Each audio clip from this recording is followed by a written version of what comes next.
Luego, ahí al poco tiempo, a sus 8 años, llega al por entonces principal faro intelectual y humanista del noroeste argentino, como era el convento franciscano.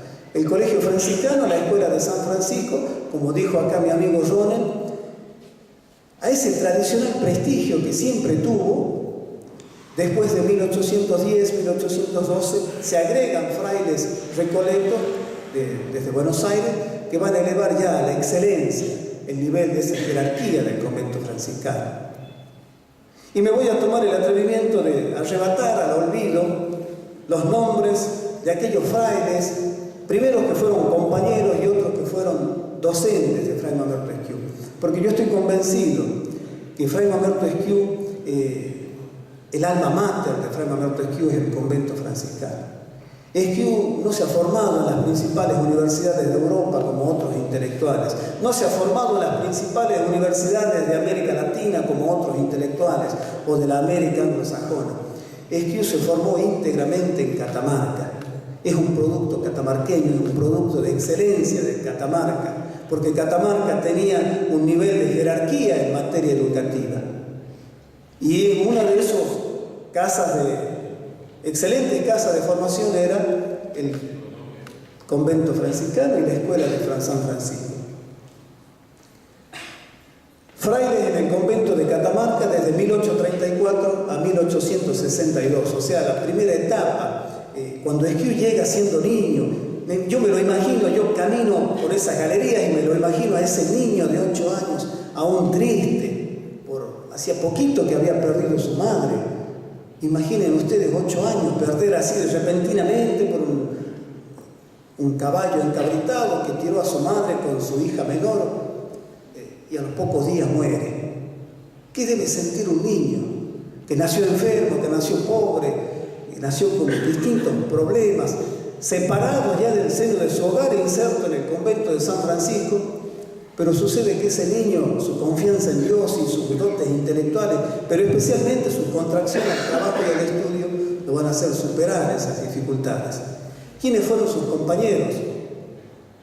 Silvestre Ordaz, Juan Santibáñez, Roque Pereira, Francisco Barrio Nuevo, Nicolás Cano, Marcelino Cordero, Ángel Díaz, José María Salvador de la Reta, Arcángel Barrio Nuevo, Elías del Carmen Romero, Wenceslao Achával, fundamental en la vida de Fray Mamerto Esquiú, santiagueño Wenceslao Achával, Eulogio Pesado, Buenaventura Ponce, Juan José de Archeverroa, Cristóbal García, Natalio Alejandro Córdoba, Riselio Hidalgo, Miguel Ferreira, Gerardo Molina, Pedro Gómez, Crisanto Barrio Nuevo, Antonio Arauz, Crisanto Nereo Barrio Nuevo, Miguel Enrique Marcó, José Inocencio Pucheta, Juan Bautista Fernández, Marcos Fernández, Romualdo Moreno, Benjamín Achával, Ramón de Quintana y Buenaventura Rizo Patrón. ¿Por qué traigo estos nombres? Porque estos son los hombres que van a compartir y lo van a ver crecer a Fray Mamerto Esquiú, lo van a ver formarse y luego van a ser colegas, van a ser discípulos y muy amigos con muchos de ellos. Los días martes y los días miércoles a las 7:30 tengo en el Colegio Quintana con sexto A. Sexto A está en el segundo piso y si vemos hacia la ventana, hacia el norte, vemos ahí el viejo noviciado, el famoso patio de la viña, y me imagino, lo veo ahí a Esquiú caminando por esas históricas galerías.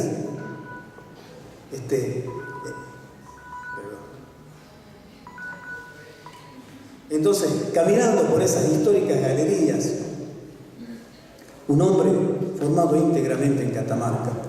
En otras ocasiones les he hablado del Esquiú docente, ese Esquiú que va a ser fundamental y que va a introducir grandes reformas, ya sea como docente o como director del Colegio de San Francisco, luego como docente en la escuela, en el Colegio Patriótico Federal de la Merced, o también su gran actividad docente formando a la clase dirigente de América Latina allá en el Seminario Metropolitano de Sucre.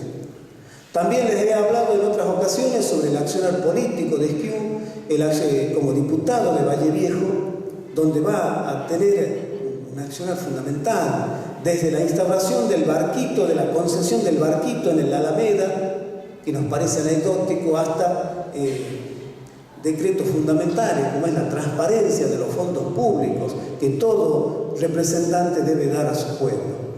También va a ser una ley de Esquiú, una ley para promocionar el sistema educativo. Recordemos que a partir de 1853, con la sanción de la Constitución Nacional, la Nación le delega a las provincias una de esas facultades justamente de asegurar la educación primaria. Justamente coincide con esa etapa en que Esquiú está como diputado y desde ahí va a legislar y va a sentar las bases para que décadas después Catamarca sea una provincia de avanzada en materia educativa. La principal contribución de Catamarca al país va a ser alfabetizar a toda la Pampa gringa, al litoral, a Cuyo, a la Patagonia, a estos gringos que venían llegando en forma masiva a nuestro país. También hemos hablado muchas veces del Esquiú convencional constituyente.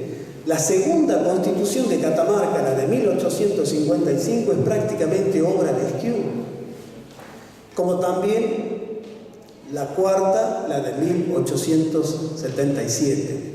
Cuando él regresa ya de Roma, también lo eligen convencional constituyente. También podemos hablar del Esquiú periodista, también podemos hablar del Esquiú legislador, podemos hablar del Esquiú obispo, el Esquiú misionero. Pero quiero referirme al Esquiú, el legado espiritual que nos ha dejado Esquiú, que es ser el hombre símbolo de la unidad de los argentinos. Esa humildad característica del padre Esquiú. Ronel le contaba de esa anécdota en los campos de Córdoba, en la Pampa gringa. Aprovecho para contarles que cuando él regresa ya de Tarija, porque cuando viene lo designan como arzobispo de Buenos Aires, no acepta, va como peregrino a Ecuador y Perú, trabajando en los leprosarios. Ustedes saben lo contagioso que es la lepra. Esquiú andaba con los indios chiriguanos y con los leprosos. En ningún momento se ha contagiado, y cuando vuelve nuevamente ya con destino a volver a nuestra patria después de 13 años, y vuelve nuevamente desde Sucre y se queda unos meses ahí en el convento de Tarija, y un fraile italiano, en esos conventos de clausura, y a las 10 de la noche tocan la campana para habilitar para poder hablar. Y este fraile italiano le pregunta a este muchacho que había llegado recién hace pocos días de la zona andina: así que usted es argentino, y usted escuchó hablar del padre Esquiú, ese padre Esquiú, famoso orador. Usted escuchó hablar de ese hombre que ha renunciado a una mitra como arzobispo de Buenos Aires. Esquiú no le contestó nada. ¿Qué hubiésemos dicho todos nosotros? ¿Qué hubiesen dicho el resto de los mortales? Soy yo soy el padre Esquiú. Esquiú no dijo nada. Vean hasta dónde llega la humildad y hasta dónde había llegado, había trascendido las fronteras nacionales, su fama de orador, su fama de virtuoso, de hombre célebre. Toda la vida de Esquiú, desde que nace, el jueves 11 de mayo de 1826, hasta el día que muere, el día miércoles 10 de enero de 1883, prácticamente toda su vida transcurre en una época de profundas divisiones, en una época de convulsiones sociales, políticas, ideológicas, una guerra fratricida. Nosotros sabemos que cuando se forma la primera junta de gobierno, aquel 25 de mayo de 1810, al otro día ya estaban peleados la primera junta, ya estaban divididos en morenistas y saavedristas. Luego, cuando se convoca la Junta Grande, ya los diputados porteños miraban con ojos xenófobos a los diputados del interior. Luego viene la disputa del centralismo porteño con los provincianos. Ya en la asamblea del año 13, la disputa era entre los diputados porteños con los diputados artiguistas. En el Congreso General Constituyente de Tucumán, 1816, el gran enfrentamiento será entre los diputados católicos, en su mayoría representantes de las provincias del norte, con la mayoría de diputados liberales y anticlericales del centro y del litoral argentino. Ahí hay otro catamarqueño fundamental, no tan valorado por la historia como es Pedro Alejandrino Centeno. Van a ser encendidos los debates de Pedro Alejandrino Centeno defendiendo a la religión católica, imponiéndose luego de varios días a los demás diputados para lograr el artículo 2 de nuestra Constitución, aquel que dice que el Estado argentino sostiene la religión católica apostólica romana. Luego viene la época rosista y el exilio, la persecución, la mazorca persiguiendo a los opositores, los exiliados. Luego, el liberalismo económico y el proteccionismo económico van a dividir las aguas de la economía o de los pensadores y los intelectuales y economistas del momento. Luego viene esa famosa sentencia sarmientina de civilización o barbarie, pero resulta que hoy sabemos que aquellos civilizados eran más salvajes que aquellos bárbaros del interior. Luego, ya en la mitad del siglo XIX, recrudecen las luchas entre unitarios y federales, las oligarquías provincianas con los pueblos provincianos, el centralismo porteño contra los caudillos del interior. Divisiones. Y ahí es donde llega el marco de cuando Esquiú, ese hombre que estaba en el convento franciscano con sus 27 años, y que así como en toda América, en todo el mundo, desde aquel siglo XIII, la orden franciscana y luego que distribuida por todo el mundo, y que en América Latina, para ser fundamental la labor de los franciscanos educando a los pueblos, ahí donde había progreso, donde había evangelización, donde había educación, no había duda de que estaba un hombre con ese noble y ese pobre sayal marrón. Para ser los franciscanos los que van a hacer andar las ruedas de la historia en América Latina y por supuesto también en Catamarca. Y ese fraile que estaba formándose intelectual y espiritualmente va a ser el hombre que con sus palabras va a lograr pacificar el país luego de que aquel decreto en esa capital, que estábamos divididos porque Buenos Aires, el Estado de Buenos Aires con su capital en Buenos Aires, la Confederación Argentina con su capital en Paraná, la provincia de Entre Ríos. Y ahí va a ser fundamental otro santiagueño. Acá está mi amigo Carlos Ferreira, que me ha regalado un artículo muy bueno sobre José Benjamín Gorostiaga, que después se entablan una relación de amistad y va a ser Gorostiaga quien firma el decreto, ese decreto para que los sermones de Esquiú se distribuyan en todos los rincones del país. Y de esa manera va a lograr atenuar la guerra civil. Entonces, querido público, mi idea principal es, si Esquiú pudo en el siglo XIX lograr acercar esas posiciones antagónicas que siempre hemos tenido los argentinos, ¿cómo no puede hoy, en el siglo XXI, también unirnos a los argentinos? ¿Y cómo siguen las divisiones? Bueno, luego tenemos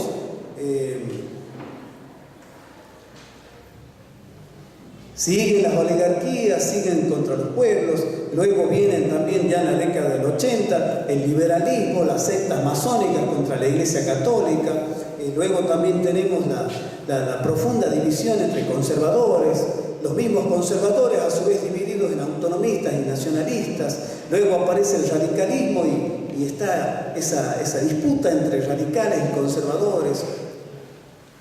Allá en la década del 30 y durante las guerras mundiales tenemos el país dividido ya en aquellos que querían la neutralidad de Argentina y otro el participacionismo argentino, más adelante en aliadófilos o germanófilos. Luego aparece el peronismo y ahí viene más todavía la división, porque todos los partidos se unen hasta este nuevo naciente y aparece esa frase de los cabecitas negras, del aluvión zoológico, y por otro lado los peronistas diciendo a la oligarquía gorila, cipaya, vende patria.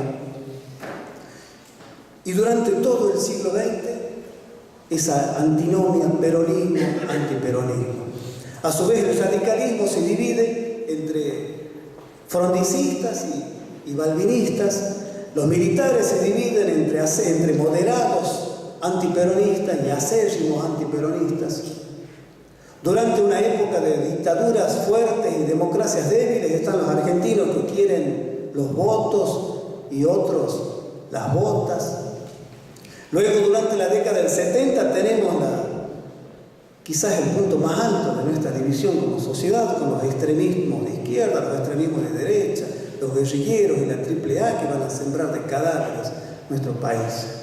Con el retorno a la democracia, alfonsinista y antialfonsinista, luego menemismo y antimenemismo. Ya a principios del siglo XX tenemos kirchnerismo y antikirchnerismo, ahora macrismo, antimacrismo. ¿Y qué viene después en el XIX? ¿Cuál será la próxima antinomia? ¿Cuáles serán los bandos enfrentados? Por eso consideramos que nosotros, como docentes, tenemos la obligación moral de enseñar a nuestros jóvenes a arrancar de raíz de ese odio que siempre nos ha dividido a los argentinos y predicar diariamente en nuestras aulas el valor de la unidad, el valor de la paz, así como lo hacía Esquiú en su momento, porque Esquiú con su pluma, desde su cátedra, desde su púlpito, desde su periodismo, en sus cátedras, jamás ha provocado odio, jamás ha incentivado la desunión, jamás ha incentivado la pelea entre los argentinos. Es indignante hoy cómo aquellos hombres, aquellos periodistas que tienen mucho poder, ese poder que les da estar sentados delante de un micrófono y que ese micrófono lleva su voz y su pensamiento y sus análisis a muchísima gente, usan ese poder para desunir a los argentinos, para seguir desuniendo. Es indignante ver periodistas que detrás de una cámara de televisión y que saben que los ven millones de argentinos, usan ese poder para seguir dividiéndonos a los argentinos.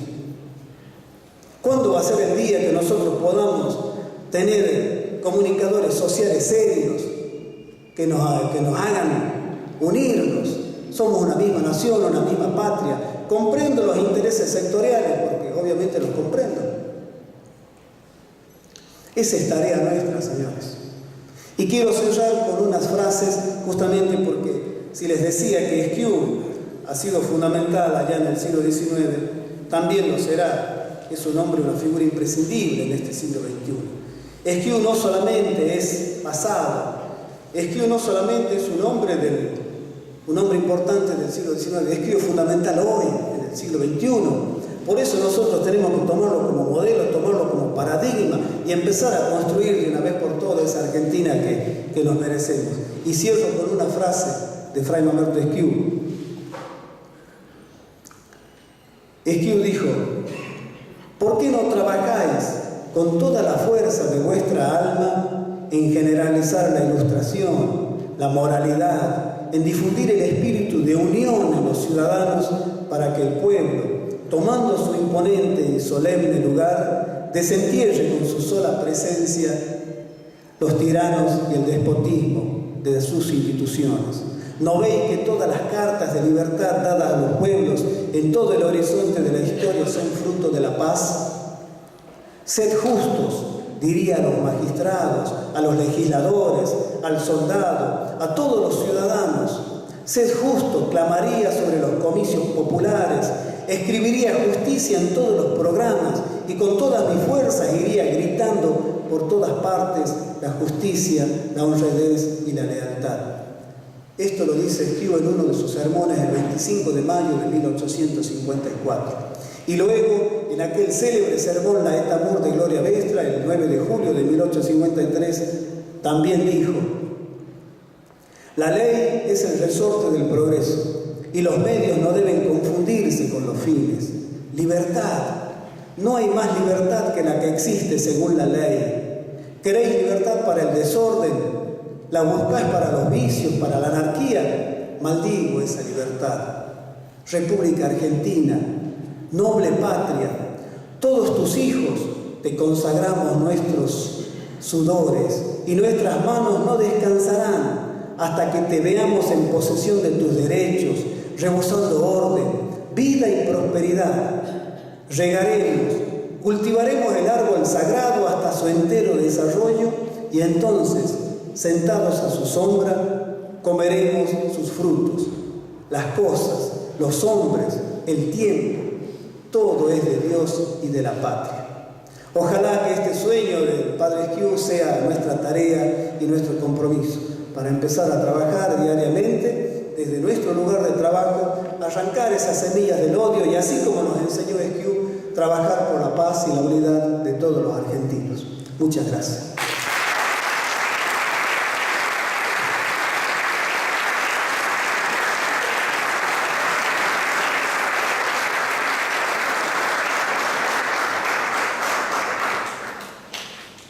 Bueno, ahora viene lo peorcito.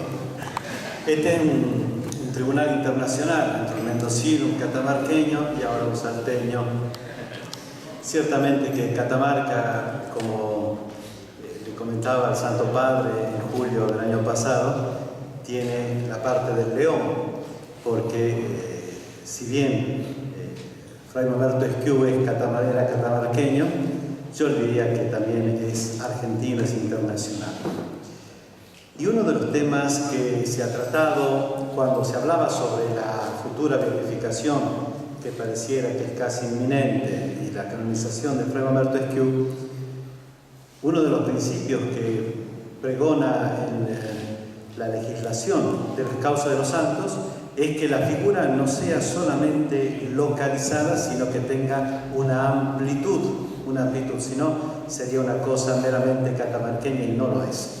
Es argentina, es internacional. Mis amigos han expuesto exactamente y con mucha precisión cómo Fray Mamerto Esquiú trasciende las fronteras de Argentina. Y cuando el Santo Padre me decía, bueno, ¿y cuál es la actualidad? Justo lo que decía el profesor, historiador Vera, la actualidad de Fray Mamerto Esquiú. Yo le decía el tema de la unidad, que pusieron sobre lo que era la humildad y demás. La unidad, ¿cuánto nos hace falta? Y el Santo Padre ha expresado en diversas oportunidades que la Iglesia no va buscando la uniformidad como si fuera una máquina de hacer chorizos donde lo mete la carne y todos salen igualito. No, se busca la unidad en la pluriformidad. Esto es lo que busca la Iglesia y esto es lo que tenemos que buscar nosotros. No se quiere anular el pensamiento que podemos tener cada uno de nosotros de expresar de distintas maneras lo mismo, la unidad. Y en esto tenemos que trabajar. Me han pedido que diga cómo está, a qué punto está y cómo está la causa, ¿no? A nivel canónico y a nivel jurídico. La vez pasada, cuando iniciaba mi diálogo con ustedes, les decía que para iniciar una causa se piden dos cosas: que haya una fama de santidad extensa, ¿ven por qué no tiene que quedarse nada más encerrada en lo que puede ser Catamarca, sino tiene que ser extensa, y los signos que acompañan a esa fama de santidad. Y ciertamente que nuestro querido Fray Mamerto Esquiú lo posee en un modo excelso y extenso.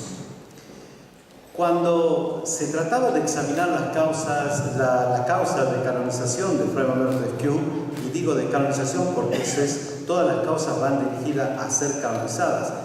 La beatificación es un fin intermedio, ese fin último que es la canonización. Uno de los temas que discutían los historiadores y los teólogos es por qué Fray Mamerto Esquiú continuamente se decía: soy pecador, confieso mi pecado y me reconozco indigno, motivo por el cual rechazó la mitra, no solamente inicialmente cuando en Paraná ya se hablaba que iba a ir de obispo de Paraná, después obispo de Buenos Aires y finalmente obispo de Córdoba. Fray Mamerto se declaraba indigno, pecador. Y entonces los historiadores, los teólogos dicen: ¿pero qué pecado tenía este hombre que era tan pecador que continuamente? Y cuando me dicen: bueno, a ver, vos que sos argentino, ustedes saben que he trabajado 16 años allí en la Congregación de la Causa de los Santos, decía, es que cuando uno más se acerca a la santidad, más pecador se siente, más indigno se siente. O sea que si alguien cree que ha llegado y que está bien y que ya está, es cuando más lejos está de Dios. Cuando uno más se acerca al Señor, más está imitando, como el mismo San Francisco, ¿no? Indigno pecador, Francisco se reconocía delante de Dios. Cuando todos se acuerdan de aquella anécdota, cuando San Francisco va de camino y se le acerca a uno y dice: ah, vos sos el famoso Francisco, ese que sos un engañador, que sos un atorrante. Francisco siguió tranquilo su camino. Y más adelante otro dice: ah, San Francisco se tiró, le besaba los pies. Y Fray León, que iba a su lado, dice: pero ¿cómo? Uno te ha dicho que sos santo y el otro te dice que sos pecador. Y Francisco le responde: somos lo que somos delante de Dios, eso y basta. Esto es un camino de santidad que Esquiú lo tenía cuando decían que realmente de la cultura de Esquiú. Esquiú realmente ha sido un hombre, cómo escribía, la cultura que tenía este catamarqueño. Cuando nos dicen cabecitas negras, que somos un poco los que estamos en el interior y sin embargo tenemos estas figuras excelsas. Pero cuidado con saludar con sombrero ajeno, porque sí, ya Esquiú hizo lo suyo, ahora nos toca a cada uno de nosotros. Ciertamente, no podemos vivir gloriándonos de lo que hicieron nuestros antepasados. También nos toca a nosotros hoy, a ver qué vamos a dejar para los que vienen después que nosotros. Y decía que en la causa de Esquiú, como en toda causa, la fama de santidad extensa y los signos que acompañan. En el 2006 fueron declaradas las virtudes en grado heroico, como decimos en teología, y Papa Benedicto XVI lo declaró venerable. Y después venía lo que en la jerga curial se dice el cuello de botella, que es el milagro, que es lo más difícil.